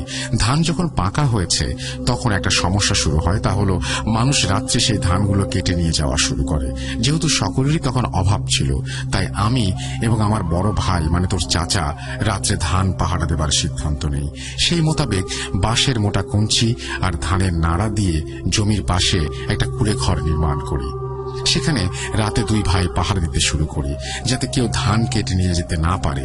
যথারীতি আমি আর আমার ভাই একদিন সন্ধ্যার পর পাহারা দিচ্ছিলাম। যখন এশার সময় হলো, ভাইকে বললাম আমি বাড়ি থেকে খেয়ে আসি, তারপরে তুমি যেয়ে খেয়ে এসো। ভাইয়া বলল ঠিক আছে। আমি তখন বাড়িতে গিয়ে খেয়ে আসলাম। তখন বাড়িতে গিয়ে খাওয়া দাওয়া শেষ করে কিছুক্ষণ পরেই বাড়ি থেকে রওনা হলাম। কিছু দূর আসার পরে একটা কাঠের ব্রিজ পড়ে, সেখান থেকে আমাদের জমিটা পরিপূর্ণভাবে দেখা যায়। সেই দিন পরিপূর্ণ জ্যোৎস্না রাত ছিল, চারিদিকে এই দিনের মতো পরিষ্কার সুন্দর বাতাস বইছিল। তাই আমি যেখানে দাঁড়িয়ে সিগারেট ধরালাম, হঠাৎ কিছুক্ষণ পরে আমার ভাইয়ের চিৎকার শুনতে পেলাম, ভাই তুই কোথায় আছিস, ভাই আমাকে নিয়ে গেল, আমাকে বাঁচা। শোনা মাত্র আমি প্রাণপণ ছুটে গেলাম। জমির কাছে গিয়ে দেখি ভাই কুড়ের ভেতর বসে হাঁপাচ্ছে। আমি জিজ্ঞেস করলাম কি হয়েছে। যখন তুই বাড়ি চলে গেলি তখন আমার মনে হলো কে যেন আমার কুড়ের চারপাশে ঘোরাঘুরি করছে। আমি বের হয়ে দেখি কেউ নেই, তাই আমি কুড়ের ভেতরে চলে আসি। কিছুক্ষণ পর আবার ওই হাঁটার শব্দ, তাই আমি ভাবলাম হয়তো কোনো চোর এসেছে। তাই কিছু সময় জমির চারপাশে থাকতে লাগলাম, কেউ এসছে কিনা, কিন্তু কাউকেই খুঁজে পেলাম না। আমি আবার ঘরের ভেতরে এসে শুয়ে পড়েছি। কিছুক্ষণ পর চারিদিকে ঝড়ের মতো বাতাস বইতে শুরু করে, আর কে যেন তার হাতের সর্বশক্তি দিয়ে কুড়েটাকে সজোরে নাড়াচ্ছে। মনে হচ্ছিল সে কুড়েটাকে উপড়ে ফেলবে। এটা দেখে আমি প্রচন্ড চিৎকার করে উঠি। আমি ভাইকে বললাম, সমস্যা নাই, আমি তোমাকে বাড়ি পৌঁছে দিয়ে আসি, তোমার এখানে থাকার প্রয়োজন নেই। অতঃপর আমি আমার ভাইকে বাড়িতে দিয়ে আসি। এরপর আমি একলা এসে সেই কুড়ের মধ্যে শুয়ে পড়ি। কিছুক্ষণ পর আমার সাথেও সেম ঘটনা, বাইরে থেকে কারো হাঁটার শব্দ, আর কুড়ে ধরে সজোরে কেউ যেন নাড়াতে শুরু করে। তখন আমি বললাম যে আমাকে ঠিক মতো ঘুমাতে দে, না হলে তুইও রক্ষা পাবি না। এই কথা বলার পর সবকিছু নীরব হয়ে গেল, আর কোনো শব্দ নেই। এরপর সারা রাত কোনো সমস্যা হয়নি। ঘটনা 4। বাবা মূলত আমার জীবনের অধিকাংশ সময় ব্যবসার কাজে বাইরেই কাটিয়েছেন। মূলত আমার ব্যবসা ছিল মাটির তৈরি হাঁড়ি পাতিল নিয়ে। তখনকার সময়ে সকলে নৌকায় এই মাটির হাঁড়ি পাতিল নিয়ে বিভিন্ন গ্রামে ঘুরে এগুলো বিক্রি করত। তেমনিভাবে একবার কয়েকজন লোক ব্যবসার উদ্দেশ্যে বের হয়। বলে রাখা ভালো, উক্ত নৌকায় আমার দুলাভাইও ছিল। মূল ঘটনা ছিল তাকে নিয়ে। নৌকায় আমাদের অনেক হাঁড়ি পাতিল ছিল। আমাদের কাজ ছিল নৌকা কোনো গ্রামে রেখে উক্ত গ্রামে ঘুরে ঘুরে মাটির হাঁড়ি পাতিল বিক্রি করা। সেই মোতাবেক সারাদিন কোনো এক গ্রামে হাঁড়ি পাতিল বিক্রি করার পর সন্ধ্যায় আমরা সকলে নৌকায় ফিরে আসি। এরপর আবার আমাদের যাত্রা শুরু হয় অন্য গ্রামের উদ্দেশ্যে, যে গ্রামে যে আমরা রাত্রি যাপন করব এবং সকাল হলেই আমরা হাঁড়ি পাতিল নিয়ে উক্ত এলাকায় ঘুরে ঘুরে বিক্রি করব। সেই মোতাবেক আমরা একটা নদী বেয়ে যেতে থাকলাম। মূলত একটি গ্রামের দিকে বয়ে গেছে।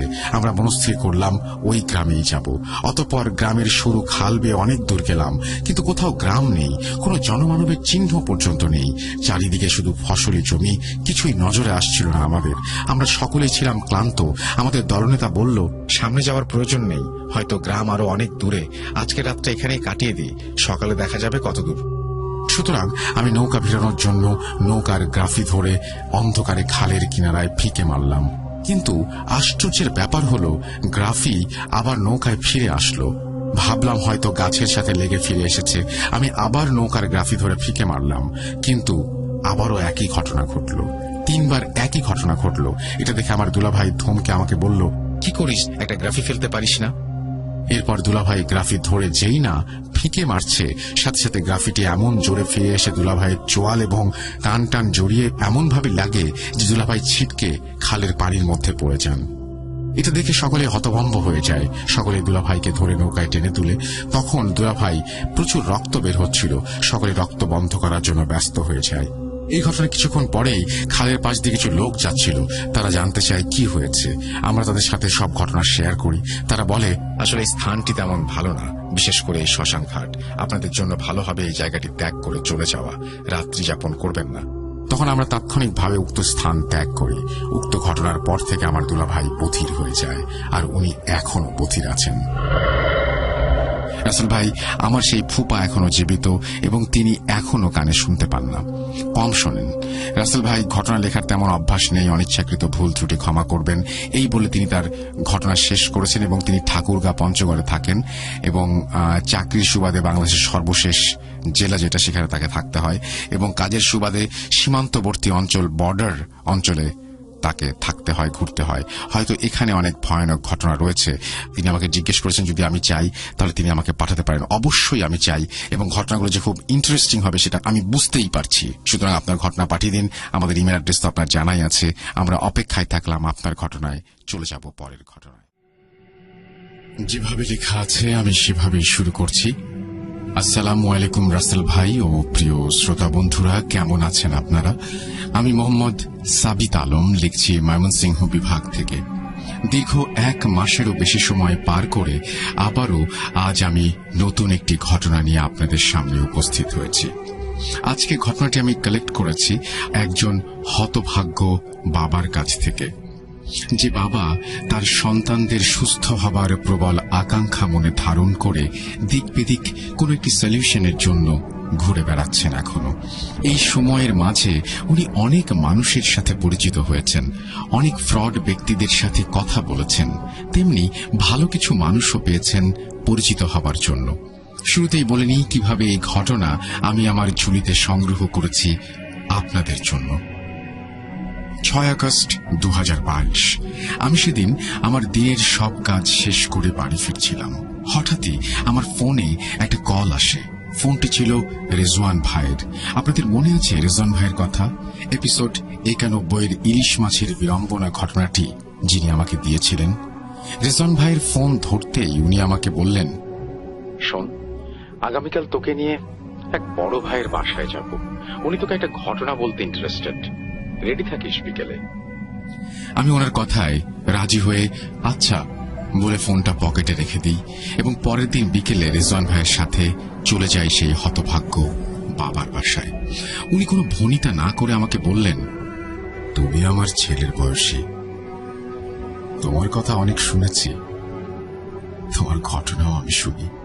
তোমাকে আমি আমার ছেলের দুর্বিষহ জীবনের করুণ এক অধ্যায়ের কথা বলবো, ধৈর্য নিয়ে শুনবে কিন্তু।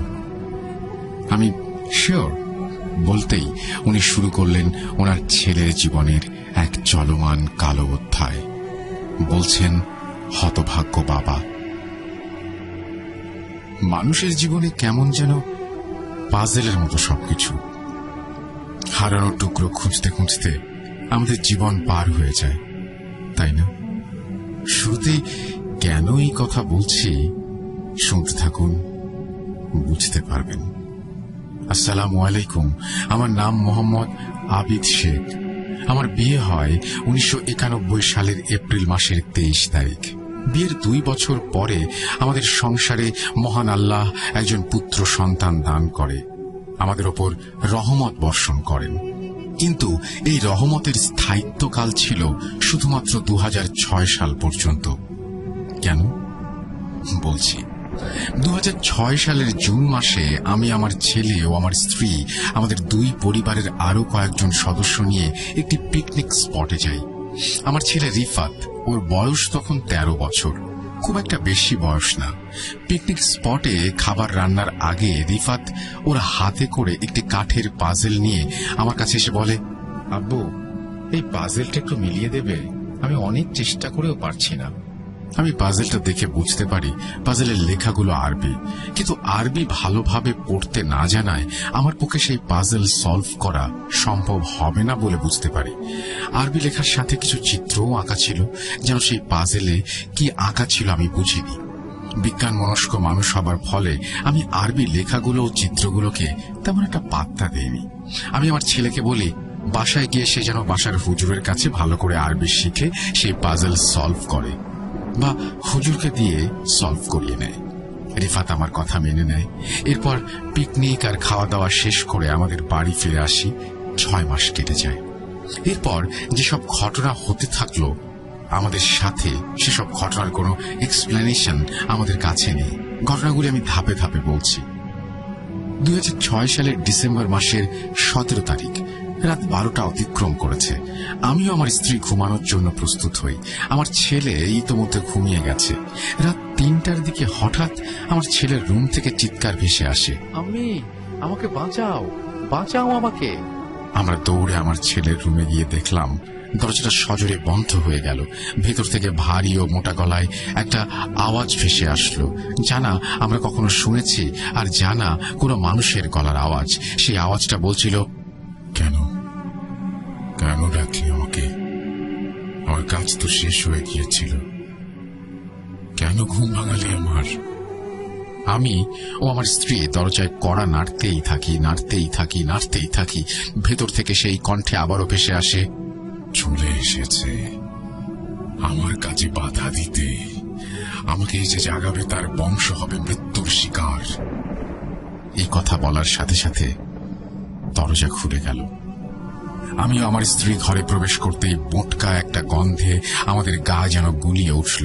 ঘরে ঢুকে লাইট জ্বালাতেই দেখি আমার ছেলের মুখ দিয়ে গ্যাজলা বের হচ্ছে।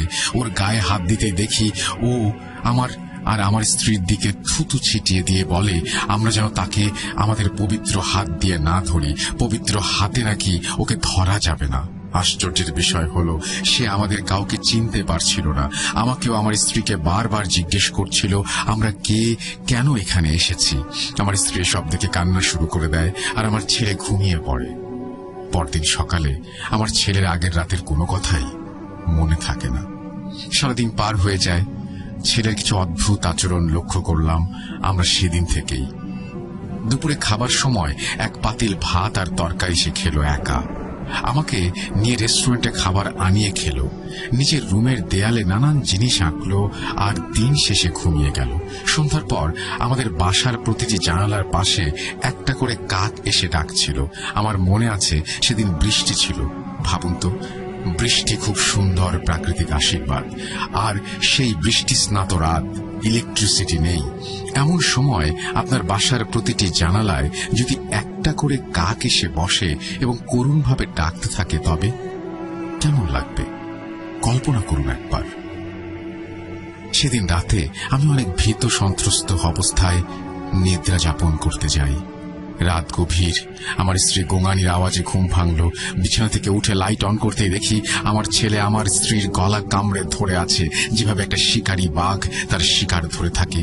আমি কোনোভাবে আমার স্ত্রীকে মুক্ত করে ছেলেকে ধাক্কা দিয়ে রুম থেকে বের করে দরজা বন্ধ করে দিই। আমার স্ত্রীর গলায় রিফাতের দাঁত বিঁধেছিল, কিছুটা রক্তক্ষরণ হচ্ছিল। ওকে রুমে রেখে আমি দরজা খুলে আমার ছেলেকে দেখতে বের হই।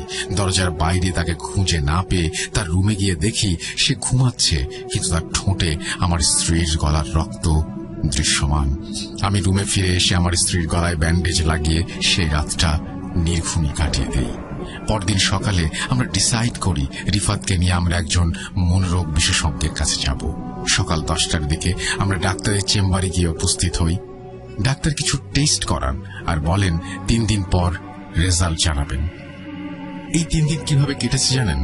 বলে রাখা ভালো, আমি একটা মাল্টিন্যাশনাল কোম্পানিতে অ্যাড ডিপার্টমেন্টে কাজ করতাম। এক রাতে আমি আমার কম্পিউটারের সামনে একটি অ্যাডের প্রজেক্ট করছিলাম। ভয়েস ম্যাচিং করার জন্য আমি মাইক্রোফোনে স্ক্রিপ্ট রেকর্ডিং করছিলাম। হঠাৎ মনে হলো আমার চেয়ারের পিছনে কেউ যেন দাঁড়িয়ে আছে। সে যেন দাঁড়িয়ে দাঁড়িয়ে হাসছে। পেছনে কাউকে দেখতে পেলাম না। হঠাৎ আমার রুমের লাইট অফ হয়ে গেল। আমি পেছন ফিরতে দেখলাম দুটি চোখ জ্বলজ্বল করছে। আমি আমার মোবাইল হাতে নিয়ে টর্চ জ্বালাতেই আমার চোখ দুটো কোথায় যেন হারিয়ে গেল। টর্চটা অফ করতেই আবার দেখলাম সেই দুটি চোখ আমার চেয়ারের পেছনে। ভয়ে টর্চ জ্বালিয়ে আমি আমার স্ত্রী রিমার রুমে চলে যাই। আর আমি রিমার কাছে গিয়ে দেখি সে হাঁপাচ্ছে। কারণ জানতে চাইলে সে আমাকে বলে, তুমি তো পাশের রুমে বসে রেকর্ডিং এর কাজ করছিলে আর আমি প্রায় ঘুমিয়ে গিয়েছিলাম। হঠাৎ মনে হলো কেউ আমার ঘাড়ে নিঃশ্বাস ফেলছে। উঠে দেখি আমার ঘাড়ে আঁচড়ের দাগ। তুমি কেন দৌড়ে এলে? আমি রিমাকে সবকিছু খুলে বললে সে অবাক হয়ে আমাকে বলে, ইলেকট্রিসিটি নাকি একবারের জন্য যায়নি। আমি রিমার কথা শুনে আমার ওয়ার্কিং রুমে গিয়ে দেখি আমার পিসির ডিসপ্লেটা ভেঙে পড়ে আছে আর আমার টেবিল একেবারে অগোছালো। আমি আর নিজেকে ধরে রাখতে পারিনি তখন। আমি রাগে রিফাতের রুমে গিয়ে ওকে জিজ্ঞেস করতে যাই যে কেন সে এমন করেছে, কিন্তু রিফাতের রুমে গিয়ে আমি দেখি ও গভীর ঘুমে আচ্ছন্ন। আমার ছেলে সারা দিন আর সারা রাত শুধু ঘুমায় আর ঘুমায়, শুধু খাওয়ার সময় উঠে অস্বাভাবিকভাবে খায়। এরপর আমি রাতের বেলা দোকানে যাবার জন্য লিফটে প্রেস করতে দেখি লিফট কোনো এক কারণে বন্ধ। সিঁড়ি দিয়ে যাবার সময় হঠাৎ বিদ্যুৎ চলে যায়। আমি আবার দেখি আমার সামনে দুটি চোখ জ্বলজ্বল করছে। আমি তাড়াহুড়ো করে সিঁড়ি দিয়ে নেমে যাই ফোনের টর্চের আলোতে। বাসায় ফেরার সময় লিফট চালু আছে দেখে যেন প্রাণ ফিরে পেলাম। লিফটে উঠে আমার কাঙ্ক্ষিত ফ্লোরের বাটন প্রেস করতেই বিদ্যুৎ আবার চলে যায়। এবার আমি ভয়ে ঘেমে যে একেবারে 100 হয়ে যায়। আমার চারপাশে ফিসফিস আওয়াজ, আমাকে কেন জাগালি? কেন? আমার ঘুম কি সহ্য করো না? আমাকে কেন জাগাবে? তোকে ভোগ করতে হবে মরণের স্বাদ। আমি চোখ বন্ধ করে কানে হাত দিয়ে চিৎকার করতে যাব এমন সময় লিফটের আওয়াজে আমার ঘোর কাটে। আমি আমার কাঙ্ক্ষিত ফ্লোরে চলে এসেছি। লিফটের ভেতরেও আলো জ্বলছিল। তাহলে কি হলো আমার সাথে? বিদ্যুৎ না থাকলে লিফট ওপরেই বা গেল কিভাবে? আমি কোনো ইকুয়েশনই মিলাতে পারছিলাম না।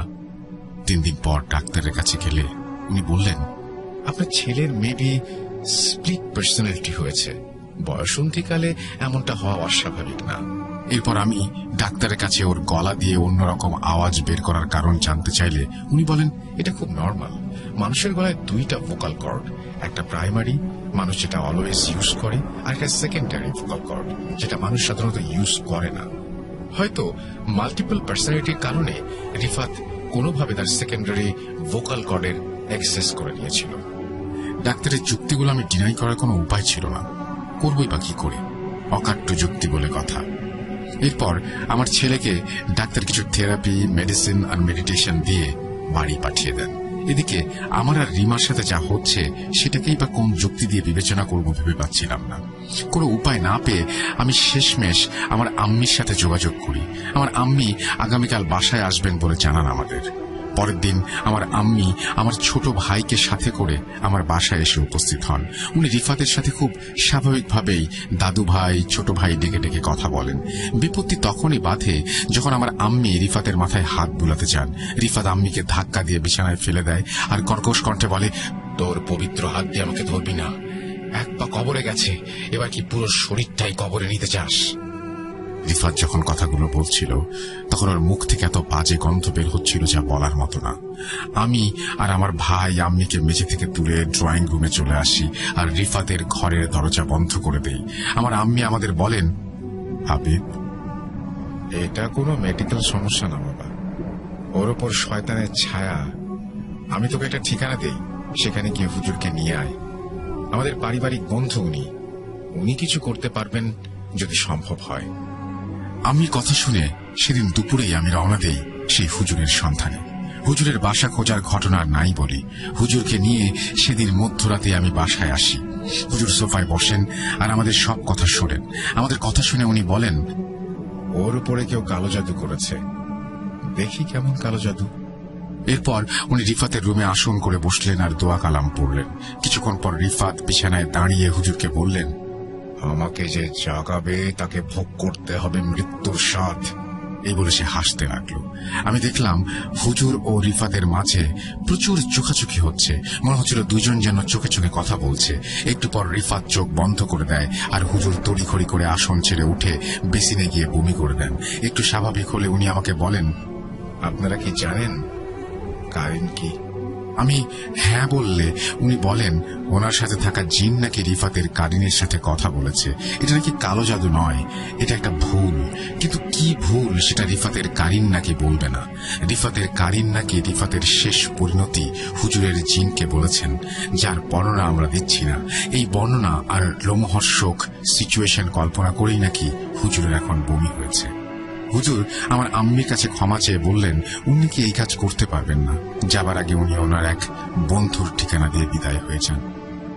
পরের দিন আমার ভাই গিয়ে হুজুরের বন্ধুকে নিয়ে আসেন। উনি এসেই আমাদের কাছে 10,000 টাকা দাবি করেন ওনার ভিজিটিং ফি হিসেবে।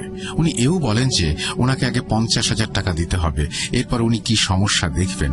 যদি সমস্যা সমাধান করা যায় তো আরো 50,000 টাকা ওনাকে দিতে হবে, আর সমাধান করা না গেলে ওনার নাকি কিছু করার থাকবে না। হুজুরের মুখ থেকে এসব কথা শুনে রাগে আর কষ্টে আমার যেন মাথায় রক্ত উঠে যায়। আমি ওনাকে বাসা থেকে বেরিয়ে যেতে বলি। এমন বিপদের দিনে টাকার জন্য মানুষ এভাবে সুযোগের আর মানুষের বিপদের ফায়দা উঠাতে চাইবে আমি ভাবতেও পারিনি। হতাশ হয়ে যায়। এদিকে সমস্যাগুলো বাড়ছে। রিফাতের ঠোঁট ফেটে গেছে, ওর ঠোঁট আর চেহারা সাদা হয়ে গেছে, ওজন ডাবল হয়ে গেছে। মনে হয় ও যেন মৃত একজন মানুষ যে খাবার সময় জীবন ফিরে পায়। কিছুদিন পর রাস্তা দিয়ে যাবার সময় আমি রিফাতের আরবি শিক্ষার হুজুরকে দেখতে পাই। বলে রাখা ভালো যে রিফাতের সমস্যা শুরু হওয়ার পর ওর সকল প্রকার লেখাপড়া প্রাইভেট টিউশনই বন্ধ করে দেওয়া হয়েছিল। হুজুর আমাকে জিজ্ঞাসা করলেন, রিফাত কেমন আছে? আমি ওনাকে সবকিছু খুলে বললে উনি বললেন, ভাইজান, আমার বড় ভাই এসব কাজ করেন। উনি কলকাতার বিখ্যাত এক মাদ্রাসা থেকে পড়াশোনা করে সেখানে ওনার ওস্তাদের কাছ থেকে এইসব কাজের দীক্ষা নিয়েছেন। উনি কাউকে এই বিষয়গুলো জানান না, নিরিবিলি কাজ করে থাকেন। ওনার কাছে যাবেন, ভয় নেই, মজিদ ভাইয়া কখনোই টাকা পয়সা নেন না এসব কাজের বিনিময়ে। হুজুরের কথায় যেন আমার অগাধ বিশ্বাস জন্ম নিল। আমি ওনার সাথে ওনার বড় ভাই মজিদ হুজুরের কাছে যাই। মজিদ হুজুরকে আমি এতদিন ঘটতে থাকা সব ঘটনা খুলে বলি। উনি আমাকে বলেন আগে নাকি উনি আমার বাসাটা একটু ঘুরে দেখবেন, তারপর চিন্তা করবেন কি সমস্যা আর কি সমাধান। কথা শেষ হতেই হুজুর আমাকে চা বিস্কুট এনে দিলে আমি খেতে যাব, এমন সময় হুজুরের ঘর থেকে একটা ধবধবে সাদা বিড়াল এসে আমার কোলে বসে ঘুমিয়ে গেল, যেন কতকাল ধরে আমাকে সে চেনে। হুজুর একগাল হেসে বললেন, এই বিড়ালের নাম মুয়াজ্জা। ও নাকি হুজুরের সব কাজের সাথী। সেদিন সন্ধ্যায় হুজুর আমাদের বাসায় এলেন মুয়াজ্জাকে নিয়ে। হুজুর আমার সম্পূর্ণ বাসা ঘুরলেন, সর্বশেষ গেলেন রিফাতের রুমে। রিফাতের রুমে যেতেই মুয়াজ্জা হুজুরের কোল থেকে নেমে কিছু একটার গন্ধ শুকতে শুকতে রিফাতের টেবিলের ওপর দাঁড়িয়ে গেল। হুজুর জিজ্ঞেস করলেন, এই টেবিলের ড্রয়ারটা খোলা যাবে? এখানে কি আছে দেখি। হুজুরের এই কথা শুনে ঘুমন্ত রিফাত জেগে উঠল লম্বা লম্বা শ্বাস নিতে নিতে। ওর নিঃশ্বাসে হিস হিস শব্দ যেন সাপের হিস হিস শব্দকেও হার মানায়। হুজুরকে রিফাত বলল সে কেন এসেছে, সে নাকি জান না নিয়ে যাবে না, হুজুরের চেষ্টা নাকি বৃথা। হুজুর খুব ঠান্ডা মাথায় খুব সুন্দর করে জিজ্ঞেস করলেন, কে তুমি? কেন এসেছ? কি চাও? রিফাত কোনো কথা বলে না। হুজুর তখন সুর করে কিছু সূরা তিলাওয়াত করলেন। সূরা তিলাওয়াত শুরু হলে মুয়াজ্জা আমার কোলে উঠে বসে পড়ে। কিছুক্ষণ পর রিফাতকে দেখে মনে হচ্ছিল সে খুব কষ্ট পাচ্ছে। তখন সে নিজের নাম বলে, যে নাম আমি আপনাদের বলছি না। নাম বলেই রিফাত ঘুমিয়ে যায়। হুজুর রিফাতের টেবিলের ড্রয়ার খুলে সেই পাজেলটি খুঁজে পান। 6টা ঘর ফাঁকা। হুজুর পাজেলটা দেখে কয়েকটা হাত পিছিয়ে যান। পাজেলটা কাপড় দিয়ে তুলে নিয়ে ড্রয়িং রুমে চলে আসেন। হুজুর আমাদের বলেন উনি এখন একটু আসনে বসবেন, আমরা কেউ যেন এই রুমে এখন না থাকি। এই বলে উনি মুয়াজ্জাকে ডাক দিতেই মুয়াজ্জা ওনার সামনে গিয়ে বসে পড়ে। মনে হচ্ছিল যে মুয়াজ্জা হুজুরের সাথে কথা বলছে। 20-30 মিনিট পর মুয়াজ্জা আমার রুমে এসে দাঁড়ায়। আমি ওর কাছে গেলে ও আমাকে হেঁটে হেঁটে হুজুরের কাছে নিয়ে যায়। হুজুর আমাদের এরপর যা বলেন সেটা শুনে আমাদের চারপাশ যেন অন্ধকার হয়ে যায়। আপনারা কি জানেন এটা কি? একটা প্রাণঘাতী অস্ত্র এটা। প্রাচীন আমলে যুদ্ধ জয় করার জন্য এইসব হাতিয়ার মানুষ বানাতো, যে হাতিয়ারে বড় বড় শয়তানেরা বন্দী থাকতো। এই কাজ যারা করত তারা এই হাতিয়ার বিপক্ষ দলের বাসায় বাসায় থাকা বাচ্চাদের হাতের মুঠোয় দিয়ে পৌঁছে দিত। আর বাচ্চারা এই খেলনাগুলোর কোনো ধাঁধা শেষ করতে পারলে সেই শয়তান সেই অস্ত্র থেকে বের হয়ে সেই খানদান একেবারে ধ্বংস করে দিত। এই খেলনাগুলো অনেক রকমের হয়। আপনার ছেলে যেটা পেয়েছে সেটা হচ্ছে ছোট বাচ্চাদের ছবি মেলানোর পাজল ফ্রেম। ও যখন এটা পেয়েছিল তখন কিন্তু এখানে 6টা পিস গায়েব ছিল না। ও পাজলটা মিলানোর পর 6টা পিস গায়েব হয়ে গেছে। এই 6 পিসের সাথে 6টা জিন বন্দী। এই 6 জিনের মাঝে একজন হচ্ছেন লিডার আর বাকিরা বাহিনী। তাই মেইন একটা জিনের নামই পাজেলে আছে। এটা ধ্বংস করার জন্য 5টা পিস খুঁজে পেতে হবে। 5টা পিস মিলিয়ে এটাকে পুড়িয়ে ফেলতে হবে। আর 6 নম্বর পিসটা একটা ভাঙা দালানে খুঁজে পাবেন। যে দালানে খুঁজে পাবেন সেটা হবে একটি পবিত্র দালান। সেই দালানের কোনো পানির উৎসে যদি পাজেলের 6 নম্বর টুকরা ধুয়ে নেন তবে দেখবেন সেটার ওপরের লেখাগুলো মুছে যাবে। এই হাতিয়ারগুলো কাজ শেষ হলে এগুলো যারা বানিয়েছেন তারা নষ্ট করে ফেলেন, কিন্তু এই পাজেল যে বানিয়েছে সে ওই পাজেলের কাজ শেষ হবার আগেই মারা যান। তাই এটা ধ্বংস করতে পারেননি উনি। কিন্তু এই পাজেল একবার তার কাজ করেছে, আর এই জিন সেই পাজেলে ঘুমিয়েছিল। আপনার ছেলে ওকে আবার জাগিয়ে তুলেছে। এটাই হয়েছে বিপদ। হুজুরের মুখে এই কথাগুলো শুনে আমাদের কি রিয়াকশন ছিল জানেন? না, জানেন না, জানবেনও না, বুঝবেনও না। কখনো শুনেছেন এমন ঘটনা? মনে হয় না। এরপর আমরা হুজুরকে জিজ্ঞেস করি এই পাজেলের টুকরোগুলো আমরা কোথায় খুঁজে পাবো। হুজুর বললেন, পাজেলে 2টা বাক্য লেখা আছে আর একটা ছবি আছে। ছবিটা শয়তানের মাথার আর বাক্য দুটি আরবি, যার একটা অর্থ এখানে সাহিত্য আছে, নামটা বলছি না। আরেক লাইনের অর্থ আমাকে যে জাগাবে সে ভোগ করবে মৃত্যুর স্বাদ। আর 6টা পাজেল 6 জায়গায় খুঁজে পাওয়া যাবে। প্রথম পাজেল পাওয়া যাবে এক মসজিদের অজুখানার পানির পাইপে। দ্বিতীয় পাজেল খুঁজে পাওয়া যাবে লোহার দোকানের আগুনের ভেতর। তৃতীয় পাজেল খুঁজে পাওয়া যাবে একটা গাছের মাথায় যেখানে বাতাস প্রখর। চতুর্থ পাজেল খুঁজে পাওয়া যাবে একটা গোয়াল ঘরে। পঞ্চম পাজেল খুঁজে পাওয়া যাবে আপনার ছেলের শরীরে। শেষ পাজেল পাওয়া যাবে একটা পরিত্যক্ত দালানে, যেটি একটি পবিত্র দালান। হুজুরের কথা শুনে আমরা ওনাকে জিজ্ঞেস করি এই জায়গাগুলো কোথায়। হুজুর আমাদের বলেন এই পাজেলগুলোর মাঝে 5টা পাজেল নাকি আমাদের বাসার 500 মিটারের মাঝে আছে, বাকি একটা কত দূরে ওনার জানা নেই। এগুলো কোথায় আছে জিজ্ঞেস করলে হুজুর মুয়াজ্জার দিকে তাকান আর আমাদের রুম থেকে বেরিয়ে যেতে বলেন। কিছুক্ষণ পর আবার মুয়াজ্জা এসে আমাদের ড্রয়িং রুমে নিয়ে গেলে হুজুর বলেন, আপনাদের বাসার কাছের মসজিদের অজুখানার পাইপে একটা পাজেল পাবেন, একটা পাবেন উত্তরের লোহার দোকানের আগুনে, আর একটা পাবেন পশ্চিমের সব থেকে উঁচু সুপারি গাছটার মাথায়, আর একটা পাবেন বাসার কাছের এক বাড়ির গোয়ালে, আর একটা পাবেন আপনার ছেলের শরীরে নাভির প্যাচে। ওটা আমি বের করে দেব। 6 নম্বরটা কোথায় পাবেন জানি না, তবে ওটা পূর্বে আছে। তবে সাবধান, যতবার একটা পাজল পিসের কাছে যাবেন, শয়তান তার সম্পূর্ণ চেষ্টা করবে আপনাদের ভয় দেখাতে, আটকাতে। শক্ত থাকতে হবে, ধোঁকা বা মায়ায় পড়া যাবে না। সাবধান। এই বলে হুজুর চলে যান আর বলেন 4টা খুঁজে পেলে আমরা যেন ওনাকে জানাই। তখন উনি এসে রিফাতের নাভির প্যাঁচ খুলে 5ম পাজল পিস বের করবেন। হুজুরের কথা শুনে কষ্টে আর ভয়ে আমাদের গলা শুকিয়ে যায়। এর পর দিন থেকে শুরু হয় আমাদের পাজল পিস খোঁজার কঠিন এক ভয়ানক অধ্যায়।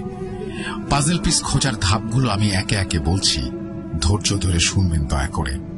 প্রথম পাজল পিস। আমিও আমার ভাই রিফাতের আরবি শিক্ষার হুজুরকে নিয়ে যাই মসজিদে। মসজিদের ইমামকে ঘটনা জানালে উনি মসজিদ কমিটির সাথে কথা বলে পারমিশন নিয়ে আমাদের অজুখানায় নিয়ে যান। এরপর ইমাম সাহেব চলে যান। আমরা সকালে গিয়েছিলাম, কিন্তু অজুখানায় ঢুকতেই কেমন যেন রাত নেমে এলো। আমরা কিছুই দেখতে পাচ্ছিলাম না।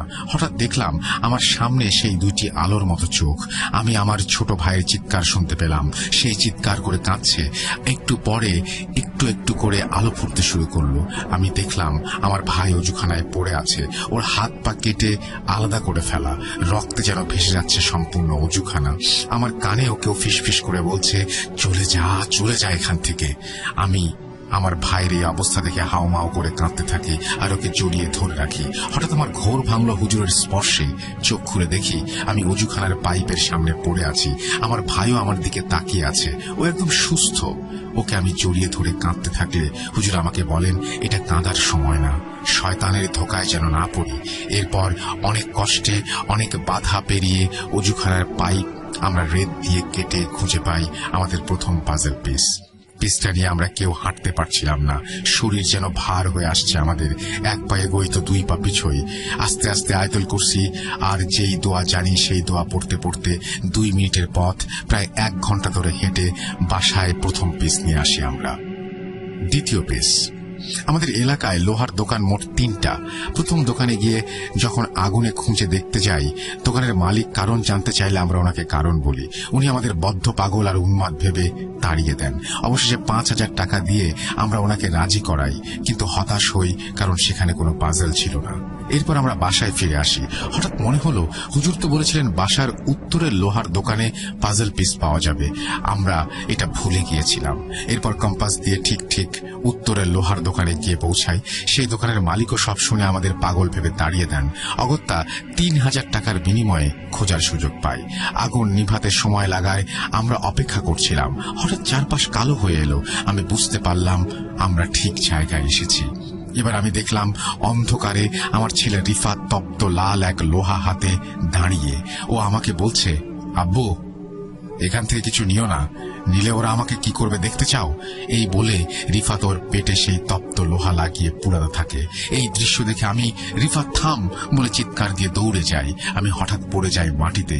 আমার পায়ে জ্বলন্ত আগুন লেগে কিছুটা পুড়ে যায়।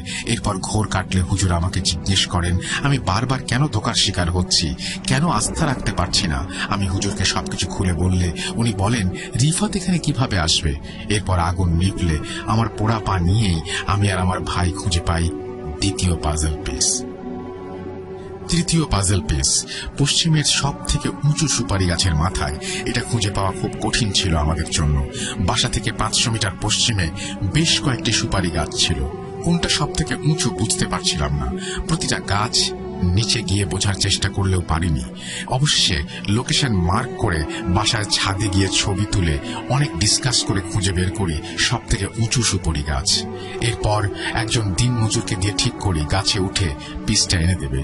লোকটা যখন গাছে উঠছিল তখন আবার আমার চারপাশ অন্ধকার হয়ে গেল। আমি দেখলাম ওই লোকটার জায়গায় আমার ভাই গাছে উঠছে। আমি দেখলাম ও হঠাৎ পড়ে গেল গাছ থেকে। আমার মনে হলো ও আমার উপরে এসে পড়ে গেল। আমি চোখ খুলে দেখি আমি একটা রুমে বন্দি, আমার পায়ে শিকল বাঁধা, মুখে রক্ত জড়িত এক কাপড় বাঁধা। একটা কুৎসিত মানুষ একে একে আমার চামড়া কাটছে, যেভাবে কোরবানির গরুর চামড়া ছাড়ানো হয়।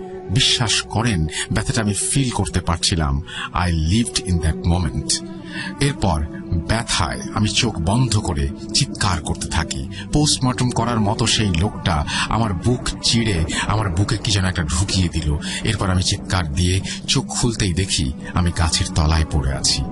হুজুর আমার মাথায় পানি দিচ্ছেন। উনি আর আমার ভাই বলছিলেন আমার নাকি খিঁচুনি উঠে গিয়েছিল। একটু পর সেই লোকটা সুপুরি গাছের মাথায় কিছু খুঁজে না পেলে আমরা সুপুরি গাছের প্রতিটা পাতার মূল কেটে নামাতে বলি ওনাকে। উনি একটা করে মূল নামান, আমরা খুঁজে দেখি। অবশেষে অনেক চেষ্টা করে আমরা তৃতীয় পাজল পিস খুঁজে পাই। বাসায় এসে শুনি রিফাতেরও নাকি একটু আগে খিঁচুনি হয়েছিল। চতুর্থ পাজল পিস। বাসা থেকে খানিক দূরে এক হিন্দু বাসায় দুটা গরু পালা হতো।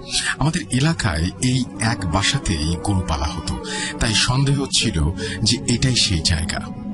ওই বাসায় গিয়ে ওনাদের সবকিছু খুলে বললে ওনারা কিছুতেই রাজি হন না। যেহেতু আমাদের ধর্ম আলাদা, আমাদের বিলিফ আলাদা, তাই ওনাদের আমি দোষ দিচ্ছি না। বিলিফ না করার জন্য আমার কোনো আক্ষেপ নেই। অনেক বলে কয়ে বাড়ির কর্তাকে আমার বাসায় নিয়ে গিয়ে আমার ছেলের অবস্থা দেখালে উনি রাজি হন পাজেলের পিস খুঁজে দেবার জন্য। কিন্তু উনি বলেন আমরা